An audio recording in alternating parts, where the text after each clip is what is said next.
జై హింద్, వందే మాతరం. నేను మీ సత్యనారాయణ గాజంగి. హైందవ ధార్మికలో భజనకు, నామ సంకీర్తనకు అత్యంత ప్రశస్తమైనది.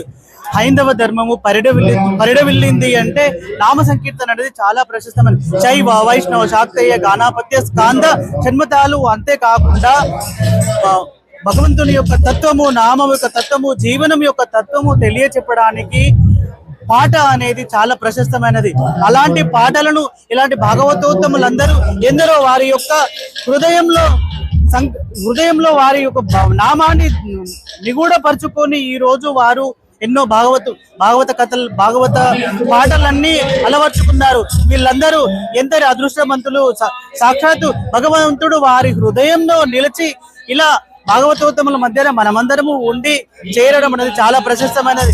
ఇలా నామ సంకీర్తన చేయడం అనేది చాలా ప్రశస్తమైనది. ఇలాంటి కళను, అలాంటి పాటలు పాడేవారిని, భాగవతోత్తములను వాళ్ళను తప్పనిసరిగా మనము అనుగ్రహించాలి, వారికి సపోర్ట్ చేయాలి. ఇలాంటి ప్రతి దేవాలయాల్లో, ప్రతి ప్రాంగణంలో, ప్రతి ఊరిలో, ప్రతి పల్లెలో, ప్రతి వీధిలో నామ సంకీర్తన అనేది ఉండడం వల్ల పిల్లలు ఉత్తమంగా తయారు కావడానికి, నవ సమాజ నిర్మాణం చక్కగా కావడానికి అనేది ఎంతో దోహదపడుతుంది.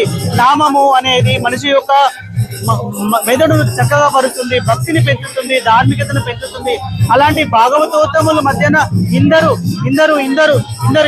ఏకకాలంలో నామ సంకీర్తన చేసే భాగవతోత్తములు దర్శిస్తున్నాము. ఈరోజు కరీంనగర్ పట్టణం అంతా ఎంతో పుణ్యము చేస్తున్నది.